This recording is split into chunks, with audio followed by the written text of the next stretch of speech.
The kitchen smelled of cumin and roasted garlic, the air thick with summer heat that clung to Aisha's skin as she slipped through the back door. The clock on the wall ticked loudly, 8:07 p.m. 7 minutes past her father's ironclad 8 p.m. curfew. Her heart thudded, her headscarf slightly askew, damp with sweat from the humid evening. At 25, Aisha was no child, but in her father's house, time was a chain, and she'd just tugged it too far. The faint hum of the ceiling fan mingled with the sizzle of leftover curry cooling on the stove. She kicked off her sandals, wincing as they scraped the linoleum, and glanced toward the living room. The glow of a single lamp spilled across the hardwood, and there he was, Hassan, her father, seated in his worn armchair, a mug of tea steaming in his hand. Aisha. His voice was low, sharp, slicing through the quiet. Here. Now. She froze, fingers tightening around her phone. 7 minutes. She'd been at Layla's, helping her friend edit a work presentation, and lost track of time. The bus was late, the streets sluggish with evening traffic. 7 minutes. It was nothing. But to Hassan, it was everything. She smoothed her scarf, took a shaky breath, and stepped into the living room. His eyes, dark and unyielding, pinned her in place. At 48, he was a man of routine, mechanic by day, dictator by night. His broad shoulders hunched slightly, the weight of his authority filling the room. "I'm sorry, Dad," Aisha said, her voice small. Layla's bus was late, and no excuses. He set the mug down with a deliberate clink, the sound echoing in her chest. "You know the rules." 8 o'clock. Not a second later. She swallowed, her throat dry. It was only 7 minutes. His jaw tightened, a muscle twitching. 7 minutes is disrespect. 7 minutes is you thinking you can do whatever you want. He leaned forward, his voice dropping to a dangerous calm. "Girls who stay out late, Aisha, they bring shame. You want people talking? Saying my daughter's running wild. No, Dad." Her fingers twisted the hem of her tunic, the fabric damp under her grip. She wanted to argue. It was 7 minutes, not a scandal, but his gaze silenced her. She'd seen that look before, the one that ended discussions, the one that made her mother shrink into the shadows. Her mother, who now hovered in the kitchen doorway, a silent ghost in a faded shalwar kameez, her eyes fixed on the floor. "Go to your room," Hassan said, picking up his tea again. "Tomorrow, we'll talk about consequences." Aisha nodded, her pulse racing as she climbed the stairs. The house felt smaller tonight, the walls pressing in. In her room, she sank onto the bed, the mattress creaking under her weight. Her scarf slipped, revealing dark hair pinned tightly against her scalp, heavy and hot. She pulled it off entirely, letting the cool air kiss her neck, and stared at the ceiling. 7 minutes. She was 25, a part-time librarian with dreams of studying poetry, yet her father treated her like a wayward teen. She grabbed her phone and texted Layla, "He's furious." 7 minutes late, and it's like I robbed a bank. Layla's reply came fast. 7 minutes? That's insane. You're not a kid, Aisha. Tell him to back off. Aisha's fingers hovered over the keyboard. She wanted to. God, she wanted to. But Hassan's rules were law, curfew, modest clothing, no socializing without his approval. She typed back, "You know how he is. He'd lose it. Then push back. Layla wrote. It's your life, not his." Aisha set the phone down, her chest tight. Push back. Easier said than done. She'd tried before, small rebellions, like staying late at the library to read or sneaking a poetry journal under her pillow. Each time, Hassan's disapproval was swift, a lecture, a restriction, a reminder of duty. She was tired of it, the constant weight of his expectations. She ran her fingers through her hair, the strands catching, heavy with summer sweat. Maybe Layla was right. Maybe it was time to breathe. Over the next few days, the air in the house grew heavier. Hassan watched her like a hawk, his silence more oppressive than his words. At breakfast, he'd glance at the clock when she entered, as if measuring her every move. Her mother stirred lentils in silence, never meeting Aisha's eyes. Aisha started testing the curfew, 8:03 p.m. one night, helping Layla with another slide deck, 8:05 p.m. the next, lingering at the library to finish a poem. Each time, Hassan was waiting, his voice sharper, his warnings clearer. "You're testing me, Aisha," he said one evening, his hands folded tightly. "Don't think I won't notice." She nodded, eyes down, but inside, something stirred. Defiance, small but growing. Layla's words echoed. "It's your life." On Friday, Aisha made a choice. There was a poetry reading at the community center, a rare chance to hear local writers. She told her father she'd be at Layla's, working. He grunted his approval, oblivious to her lie. She went to the reading instead, her heart pounding with exhilaration. The room was alive with words, each poem a spark in her chest. She even read one of her own, her voice trembling but strong, the applause washing over her like a wave. When she checked her phone, it was 8:06 p.m. 6 minutes late. Her stomach twisted, but she pushed it down. 6 minutes was nothing. She'd face him, explain, maybe even tell him about the poetry. She deserved that much. The bus ride home was slow, the air sticky, her scarf clinging to her neck. She rehearsed her words, her resolve hardening. She was 25. She wasn't a prisoner. The house was dark when she arrived, the clock reading 8:07 p.m. 7 minutes late again. She slipped off her sandals, the floor cool against her feet, and stepped inside. The living room lamp cast a harsh glow, and there he was, Hassan, standing this time, his arms crossed, his face a storm. 7 minutes, he said, his voice like gravel. Again. Aisha's mouth went dry. "Dad, I know." He stepped closer, his shadow looming. "No excuses. You think you can disrespect me? My house, my rules." Her heart raced, but she lifted her chin, Layla's words ringing in her ears. "It's 7 minutes, Dad.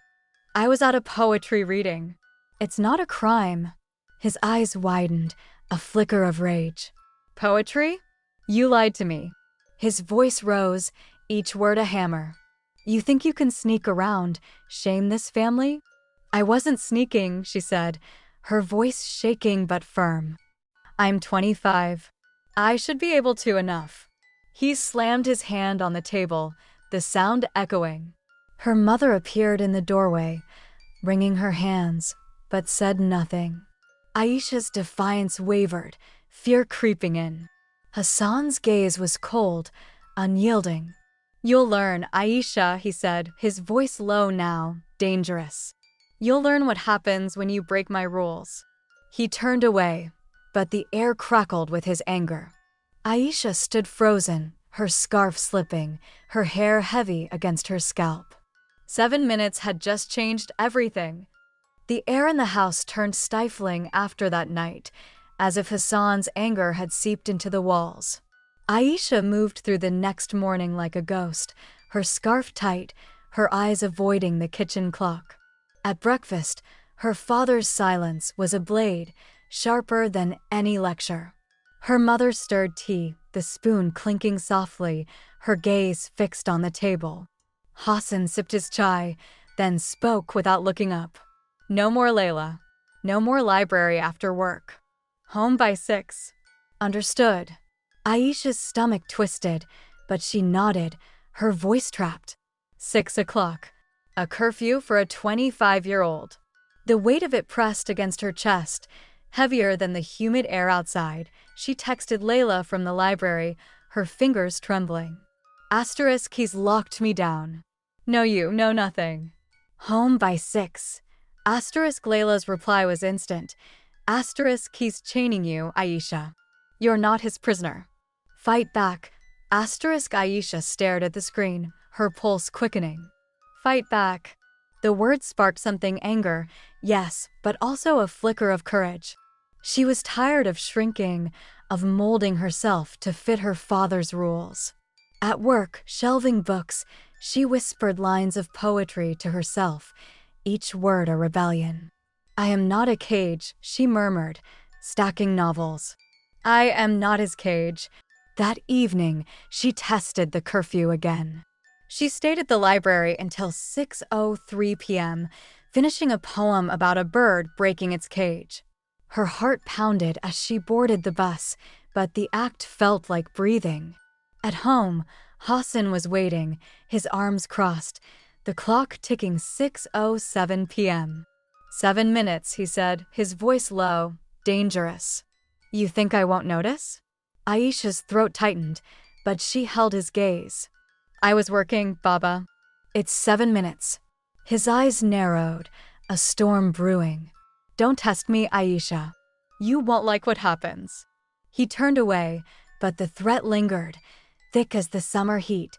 Layla pushed harder the next day, meeting Aisha outside the library at lunch.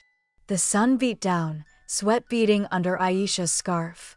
He's suffocating you, Layla said, her voice fierce. You're 25. You deserve a life.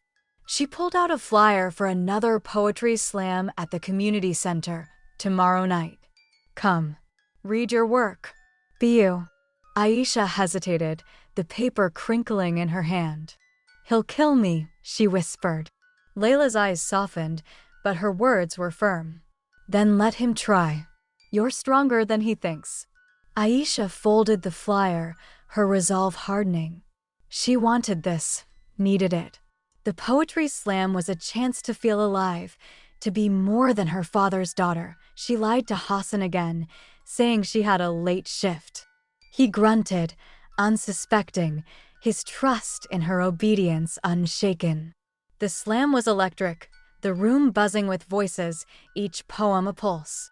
Aisha's turn came, her hands shaking as she stepped to the mic. This is for the caged, she said, her voice steadying. Her poem spelled out, images of clipped wings, locked doors, a bird soaring free. The crowd snapped, clapped, their energy flooding her. For those minutes, she was untethered, her scarf loose, her heart open. She lost track of time, the world narrowing to words and rhythm. When she checked her phone, it was 8:05 p.m. 5 minutes past curfew. Her stomach lurched, but the high of the night carried her. 5 minutes. She could handle 5 minutes. The bus was slow, the air sticky, her scarf clinging to her neck. She rehearsed her excuse, a late shift, a crowded bus, but doubt gnawed at her. Hassan's warnings echoed. You won't like what happens. She pushed them down, clinging to Layla's words. You're stronger. The house loomed dark when she arrived, the clock reading 8:07 p.m. 7 minutes late again. Her sandals scraped the floor as she stepped inside, the silence oppressive. The living room lamp cast a harsh glow, and there he was, Hassan, standing by the coffee table, a pair of scissors glinting in his hand. Aisha froze, her breath catching. Her mother hovered in the doorway, her face pale, her hands wringing a dish towel. 7 minutes, Hassan said, his voice a blade. You lied again. He stepped closer, the scissors catching the light. Poetry, Aisha? Sneaking out like a thief. Her mouth went dry, her scarf slipping. Baba, I know. His voice cracked like thunder, making her flinch. You think you can disrespect me? Shame this family. His eyes blazed, his grip tightening on the scissors. Aisha's heart pounded, her defiance crumbling under his fury. It was a poetry reading, she said, her voice trembling. I'm 25. You wanted to defy me, he spat, cutting her off. You think you're free? You're my daughter. He grabbed her arm, his fingers digging into her skin. Aisha gasped, trying to pull away, but his grip was iron. "Please, Baba," she begged, tears prickling. "I'll follow the rules. I swear." He didn't listen. He dragged her toward the bathroom, the scissors still in his hand. Her mother's voice broke the silence, a faint whisper, "Hassan, please." But he ignored her, shoving Aisha inside. The door slammed shut, the sound echoing in her chest. The bathroom light flickered, the tiles cold under her feet. Aisha's knees shook, her scarf falling to the floor, her hair spilling out, heavy and damp. Hassan loomed over her, his face a mask of rage. "You want to act like you're free?" he said, his voice low, venomous. "Let's see how free you feel now." He set the scissors on the sink, their glint a promise of what was coming. Aisha's breath hitched, panic rising. "Please," she whispered, her voice breaking. It was 7 minutes. But his eyes were cold, unyielding, and she knew 7 minutes had broken everything. The bathroom's fluorescent light buzzed, casting harsh shadows on the tiles. Aisha sat on a stool, her father's hand heavy on her shoulder, pinning her in place. Tears streamed down her face as she pleaded, "Dad, please, don't do this." Hassan's face was stone, his eyes dark with fury. He reached for the electric clippers on the sink, the cord dangling like a noose. "You wanted to defy me," he said, his voice cold, final. "Now you'll learn." The clippers snapped on, their buzz filling the room, a sickening hum that drowned her sobs. Aisha's scarf lay crumpled on the floor, her dark hair exposed, still damp from the humid night. She tried to pull away, but his grip tightened, forcing her head still. "Stop moving," he snapped, pressing the clippers to her forehead. The first pass was a shock, cold metal against her scalp, vibrations rattling her skull. A long strip of hair fell, sliding down her lap, dark strands pooling on the tiles. Aisha gasped, the air hitting her bare scalp, a sensation both sharp and hollow. "Please," she sobbed, her voice breaking, but Hassan didn't pause. He dragged the clippers back, then again, each pass stripping away more. Her hair rained down, a cascade of loss, her identity unraveling with every buzz. "You shamed me," he muttered, his teeth clenched. 7 minutes. "You thought you could disrespect me." The clippers roared on, relentless, until her scalp was smooth, exposed, the last strands tumbling to the floor. He stepped back, tossing the clippers onto the sink with a clatter. Aisha's trembling hands reached up, touching the bare curve of her head. Her fingers shook, meeting only skin, cool and foreign. She choked on a sob, tears blurring her vision. Hassan grabbed his phone, his face twisting into a sneer. "Let's show the world your new look." Before she could react, he snapped a photo, the flash searing her eyes. "No, please," she whispered, but he was already typing, his fingers swift. She lunged for the phone, but he stepped back, sending the image to the family group chat, to Layla, to her cousins.